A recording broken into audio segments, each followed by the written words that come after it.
جمعے کا دن جہاں ایک خاص عبادت کا پیغام لے کر آتا ہے، وہیں احمدیوں کے لیے جمعے کی عبادت کے ساتھ ساتھ ایک اور اہمیت بھی لیے ہوتا ہے۔ تمام دنیا میں احمدی ہر ہفتے اس دن کا انتظار کرتے ہیں، کیونکہ اس دن انہیں اس وجود سے ملاقات کا موقع ملتا ہے جسے اللہ تعالیٰ نے حضرت مسیح موعود علیہ الصلوۃ والسلام کے مشن کو آگے بڑھانے کے لیے مقرر فرمایا ہے۔ سب احمدیوں کا بیک وقت خلیفہ وقت کے ارشادات کو غور سے سننا اللہ تعالیٰ کی اس نعمت کے شکر کے اظہار کے طور پر ہوتا ہے جو اس نے حضرت مسیح موعود علیہ الصلوۃ والسلام کے وصال کے بعد جماعت احمدیہ پر خلافت کی شکل میں فرمائی۔ آئیے ایک سرسری سی نگاہ ڈالتے ہیں کہ خلفائے احمدیت نے کس طرح حضرت مسیح موعود علیہ الصلوۃ والسلام کے بعثت کے مقاصد کو پورا کرنے کے لیے کوششیں فرمائیں۔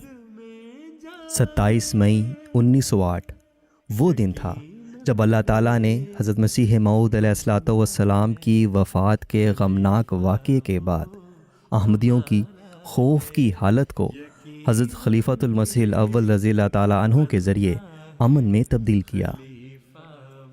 آپ رضی اللہ تعالیٰ عنہ اور آپ کے بعد آنے والے خلفاء نے حضرت مسیح موعود علیہ الصلوۃ والسلام کے مشن کو آگے بڑھایا اور انسانیت کو اس کے خالق حقیقی سے دوبارہ ملانے کے لیے بھرپور کوششیں کیں۔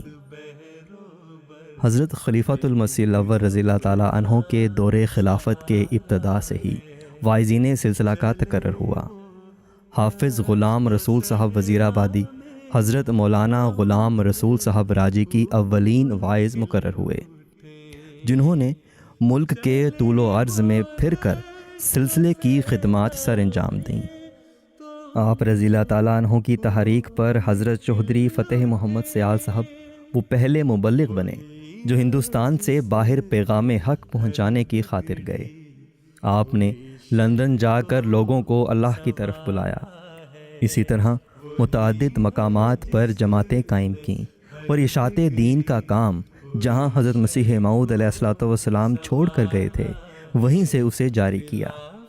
حضرت خلیفۃ المسیح الاول رضی اللہ تعالیٰ عنہ نے اپنے دور خلافت میں قرآن اور حدیث نبوی صلی اللہ علیہ وسلم کے درس و تدریس کو بھی جاری فرمایا۔ اسی طرح خلافت کی اہمیت اور ضرورت کے بارے میں بھی تقاریر اور خطبات کے ذریعے جماعت کو توجہ دلائی، یہاں تک کہ جماعت کی کثیر تعداد نے اس حبل اللہ کو مضبوطی سے پکڑ لیا۔ 1914 میں آپ رضی اللہ تعالیٰ عنہ کی وفات کے بعد حضرت خلیفۃ المسیح ثانی رضی اللہ تعالیٰ عنہ کا دور خلافت آیا۔ اس کا ہے اسی میں فائدہ سب کا ہے، ورنہ سب خسارہ ہے۔ اسی میں فائدہ سب کا ہے، ورنہ سب خسارہ ہے۔ خلافت کے بنا اپنا آپ کا عہد خلافت اسلام احمدیت کی ترقی اور بے مثال کامیابیوں کا دور ہے۔ 52 سالہ دور خلافت میں خدا تعالیٰ کی غیر معمولی نصرتوں کے عجیب در عجیب نشانات ظاہر ہوئے۔ آپ کے پیش نظر بھی حضرت مسیح موعود علیہ الصلوۃ والسلام کا وہ مشن تھا جس کے ساتھ اللہ تعالیٰ نے آپ علیہ الصلوۃ والسلام کو مامور کر کے بھیجا تھا۔ بیرونی ممالک میں اس پیغام کو پہنچانے کے لیے آپ رضی اللہ تعالیٰ عنہ نے بہت سے مبلغین کو روانہ کیا۔ چنانچہ آپ رضی اللہ تعالیٰ عنہ کے ایما پر 1920 میں حضرت مفتی محمد صادق صاحب رضی اللہ تعالیٰ عنہ نے امریکہ میں، 1924 میں مولوی ظہور حسین صاحب رضی اللہ تعالیٰ عنہ نے بخارا میں حضرت مسیح موعود علیہ الصلوۃ والسلام کے پیغام کو پہنچانے کا کام سر انجام دیا۔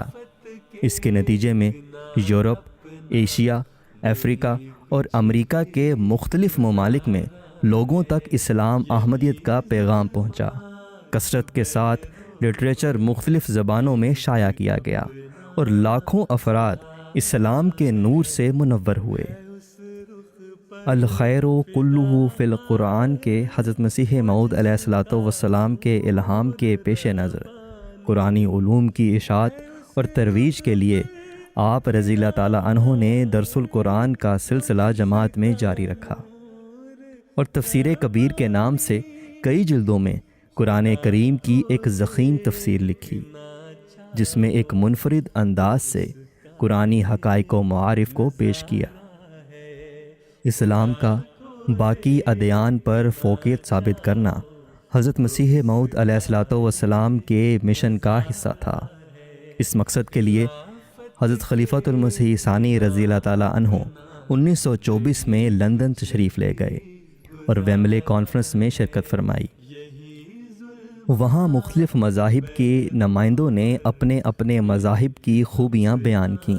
چنانچہ اس کانفرنس میں آپ رضی اللہ تعالیٰ عنہ کا مضمون احمدیت یعنی حقیقی اسلام انگریزی میں ترجمہ کر کے پڑھا گیا، جس میں آپ نے دین اسلام کی فوقیت ثابت کی اور یہ بتایا کہ آج اسلام ہی وہ مذہب ہے جس پر چل کر انسان اللہ تعالیٰ تک پہنچ سکتا ہے۔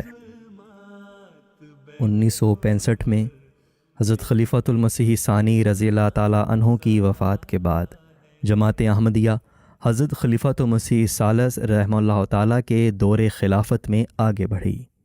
خلافت کے بنا اپنا نہیں کچھ بھی گزارا ہے۔ حضرت مسیح موعود علیہ الصلوۃ والسلام نے متعدد مقامات پر اسلام کے لیے اپنی زندگی وقف کرنے کی تحریک فرمائی تھی۔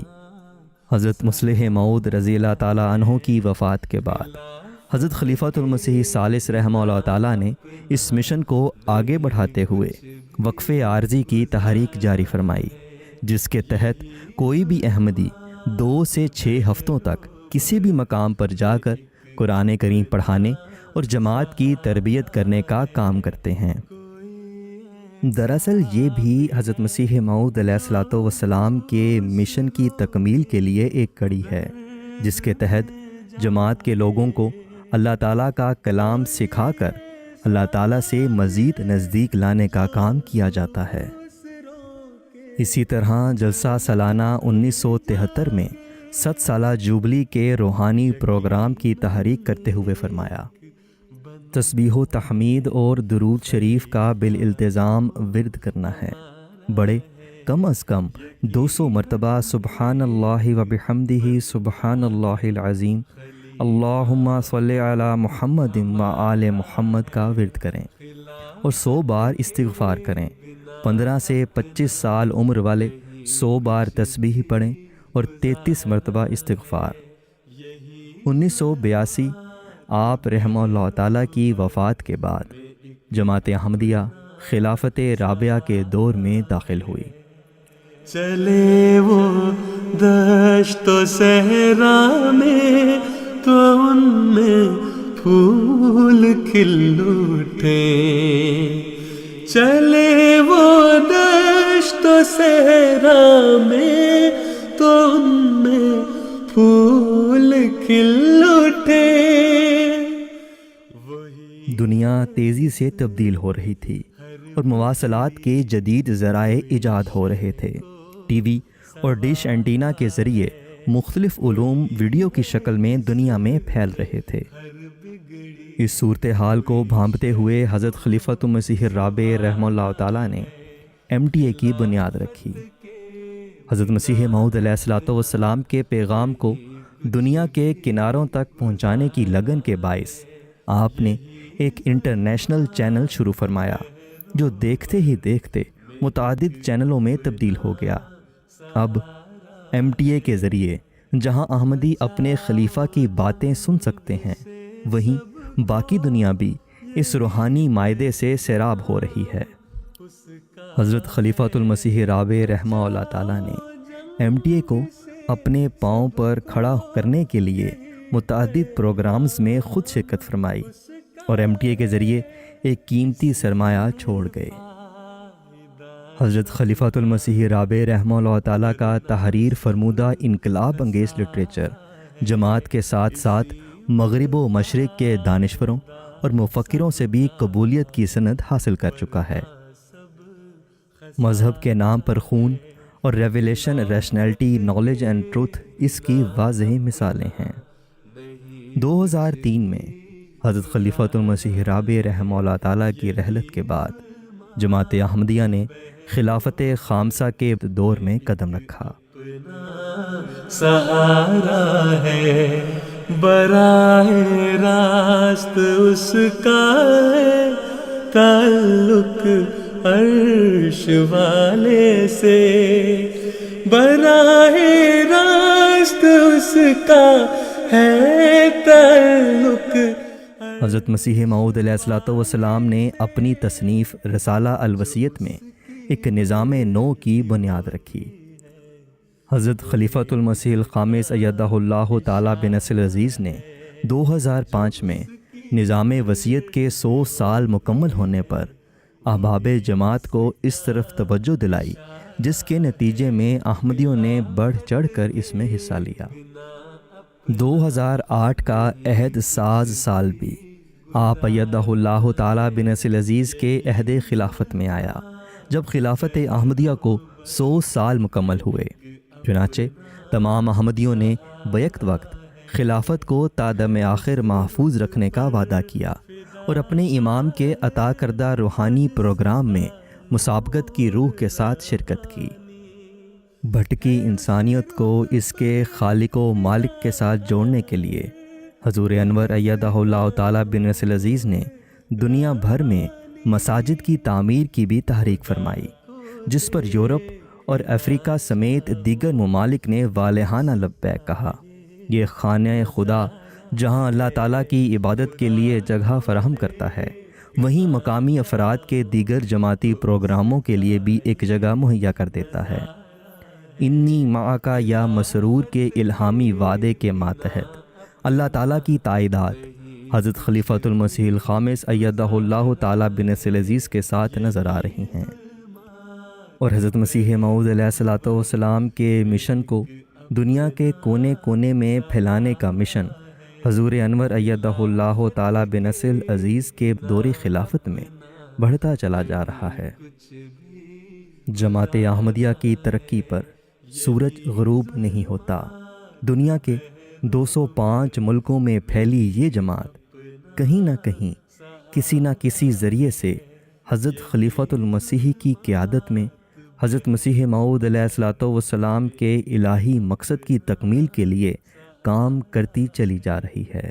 ہم نے دیکھا کہ تاریخ کے ہر موڑ پر جس دستور العمل کی ضرورت ہوئی، اس کے لیے اللہ تعالیٰ نے اپنے خلفاء کے دلوں میں مناسب تحریکات القاء فرما دیں، اور آئندہ بھی القاء کرتا رہے گا۔ انشاءاللہ ہمارا فرض یہ ہے کہ ہم ان تحریکات اور خلفاء کے دیگر تمام امور میں ان کی اطاعت کریں، تاکہ حضرت مسیح موعود علیہ الصلوۃ والسلام کو سونپا جانے والا مشن مکمل ہو سکے۔